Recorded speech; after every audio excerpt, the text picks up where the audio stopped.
এটা আপনার জাস্ট এই যে এখান থেকে সিনা বরাবরে কাটা লাগে, যখন এই চামড়াগুলা আলাদা করা লাগে, দুই সাইড থেকে আলাদা করা লাগে, আচ্ছা। আলাদা করা লাগে, তখন দেখা গেছে যে এটিগুলো তো আসলে হাত দিয়ে ধরা ছাড়া তো আর কাটা যাইব না। ঠিক আছে, অনেক সময় হাত পড়ে। স্তনেও হাত হ্যাঁ, হাত পড়ে। হাত পড়ে তো। আপনি যখন এই থুতার থেকে নাভি নিচ পর্যন্তই চামড়াটা কাটিয়া তখন এটা আলাদা করতে হয়। আলাদা করলে দেখা গেছে যে রিপ্লাই যে এখান থেকে এইভাবে কাটা হয়, এভাবে কাটা তখন আপনার এই উপরে যে এটাকে সিনা বলে, এই সিনাটাকে কাটা লাগে। কাটলেই তখন দেখা গেছে ভিতরে সব কিছুই দেখা যায়। দেখা গেলে তখন ওই যেটি আপনার এই বিষ খাওয়া রোগী যেগুলার ভিসার প্রয়োজন হয়, তখন ওই বিষারাগুলো ডাক্তারের অনুমতি নিয়ে পরে এই বিষারাগুলো বয়মে রাখা লাগে। আর এই বিষারাগুলো হার্ট লিভারগুলো দুইটা রোগীর মাধ্যমে রাখা হয়। যদি সে মৃত ব্যক্তি বিষ খেয়ে আত্মহত্যা করে, আর দ্বিতীয় হচ্ছে গিয়া তার শরীরে যদি এই কোনো রকম স্পট না থাকে, তখন এই মৃত্যুর সঠিক কারণটা নির্ণয় করার জন্য দেখা গেছে যে এগুলা বিষারা করা লাগে। ভাই এখানে একটা আমার প্রশ্ন, সেটা হচ্ছে আপনারা যখন এই পাঁজরের হাড়গুলো কাটেন, মানে দুই পাশ যে অনেকগুলো হাড়ি তো পড়ে না সিরিয়ালে, মতো যেহেতু অনেকগুলো হাড়ি পড়ে, সবগুলো কি মানে ইলেকট্রিক করাতে কাটেন নাকি? না না না, এগুলা ইলেকট্রিক ব্যবস্থা একসময় ছিল, বা ওটা বিরাট ভয়। দেখা গেছে আপনার গ্যান্ডিং মেশিনের মতো একটা মেশিন ছিল, তখন ডাক্তার সাহেব আমার সামনে এই নিজেই টেস্ট করার জন্য দেখা গেছে মাথায় ধরছিল। মাথায় ধরার পরে ওইটা আরও সিটান মারে। দেখা গেছে যে ওইটাতে আবার কাটা ছিটা করতে গেলে যে নিজেরাই আহত হয়ে যায়, এরকম একটা পরিস্থিতি। যখন কিনা ওইটা গ্যান্ডিং মেশিনের মতো, আপনার গ্যান্ডিং মেশিন তো দেখা গেছে যে এক হাত দিয়ে ধরলে বাম সাইড দেওয়া ব্লেডটা থাকে, বা ডান সাইড দেওয়া ব্লেডটা থাকে। ওইটা আবার এই ক্ষেত্রে এরকম হয় না, যে ওইটা এইভাবে ধরলে সোজাসুজি থাকে আর কি, একদম সোজা থাকে। যখন কিনা ডাক্তার সাহেব মাথায় ধরতে গেছে, তখন একটা সিটান মারছে, ওইটা একটা রিক্সি কাজ হয়ে যায় আর কি। তখন ওইটা বাদ দিয়ে দেওয়া হয়েছে।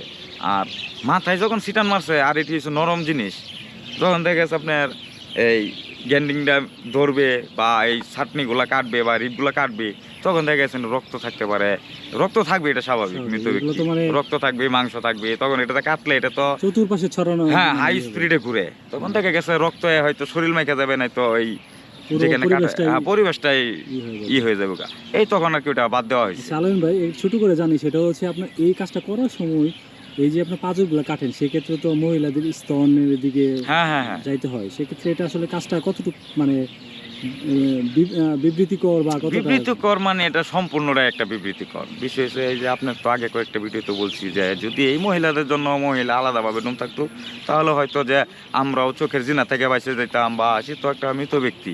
ভাই পাঁজরের মানে হাড়গুলো কাটার সময় কি এটা স্তন বরাবর কি অনেক সময় যাইতে হয়? না না না, এটা আপনার জাস্ট এই যে এখান থেকে সিনা বরাবরে কাটা লাগে, যখন এই চামড়াগুলা আলাদা করা লাগে, দুই সাইড থেকে আলাদা করা লাগে, আলাদা করা লাগে, তখন দেখা গেছে যে এটিগুলো তো আসলে হাত দিয়ে ধরা ছাড়া তো আর কাটা যাইব না। ঠিক আছে, অনেক সময় হাত পড়ে, স্তনেও হাত হাত পড়ে। তো সেই ক্ষেত্রে দেখা গেছে যে পাঁজরগুলা মানে কাটার ক্ষেত্রে তো আর আপনারা মানে না, এটা ডাইকা রাখারও ভালো নয়, আর কিভাবে এটা সম্ভব না। এর আগে তো আপনি বলছেনই যে আমাদের দেশে, হ্যাঁ আমাদের দেশে সেটা খুবই একটা জরুরি। আর সবথেকে খুশির খবর হচ্ছে যে সুপ্রিম কোর্টের আপনার আইনজীবী হাইকোর্টে রিট করছে যাতে মহিলাদের জন্য মহিলা দিন রাখা হোক। জি, যদি এই আইনটা ফাঁস হয় তাহলে আলহামদুলিল্লাহ, যে যারা ইতিপূর্বে মারা গেছে আল্লাহ তাদেরকে জান্নাতবাসী করুক। আর যারা আমি তো বলবোই না যে এই মহিলা ডুম যদিও দেয় সরকারে, যদিও ব্যবস্থা দেয়, তারপরও যাতে দেশের কোনো মা বোনে আত্মহত্যার পথ অন্তত বাইছা না নেয়। বুঝতে পারছি। আর সালাম ভাই আরেকটা জিনিস শর্ট করে জানি, সেটা হচ্ছে আপনার তো দুইটা পদ্ধতিতে কাটেন, একটা হচ্ছে আই পদ্ধতিতে একদম সোজা, হ্যাঁ, আরেকটা হচ্ছে ওয়াই পদ্ধতিতে, যেটা হচ্ছে আপনার এই দুইটা কখন কোনটা? যখন এই দেখা গেছে যে এটা ফাঁসির ক্ষেত্রে আপনার এইখান থেকে সিনার থেকে নাভির নিচ পর্যন্ত, এই ফাঁসি ছাড়া সিনার থেকে নাভির নিচ পর্যন্ত আর কি, থুতার থেকে।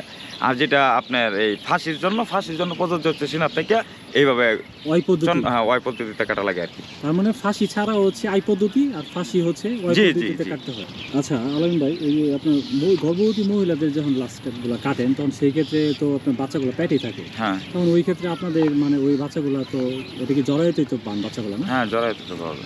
এটা মানে কাটার সময় কি বাচ্চাগুলো কি ওইখানে বোঝা যায় কিনা, বা কতটুকু কাটার সময় বোঝা যায় বলতে, যে দেখবেন যারা অন্তত 3 মাস বা 4 মাসের অন্তঃসত্ত্বা থাকে, তখন ওটা ওই ফ্যামিলির লোকজনেই বলে দেয়, বা প্যাডও একটু উঁচা থাকে, ফ্যামিলির লোকজনেই সুরতলের সময় বলে দেয় যে দেখা গেছে যে আসলে ফাঁসি নিলেও একটা মহিলা যদি ফাঁসিও নেয় তারপরে ওটা পেটের বাচ্চা যখন পেটে থাকবে তখন এটা এলাকার স্থানীয় লোকজনে বলে দিবে হ্যাঁ যে হাউ মাউ করবে যে এই 2 মাসের বা 3 মাসের অন্তঃসত্ত্বা মহিলাটা কি কারণে ফাঁসি নিল বা কি কারণে মারা গেল, কি কারণে সুসাইড করলো বা এই মহিলাটা কি কারণে মারা গেল, এগুলো এলাকার লোকজনে বলে। পরে এটা সুরতলে উঠে হ্যাঁ, পরে সুরতলে উঠে যে সে অন্তঃসত্ত্বা ছিল, এই অবস্থায় আমরা গিয়ে ডাক্তারকে অবগত করার জন্য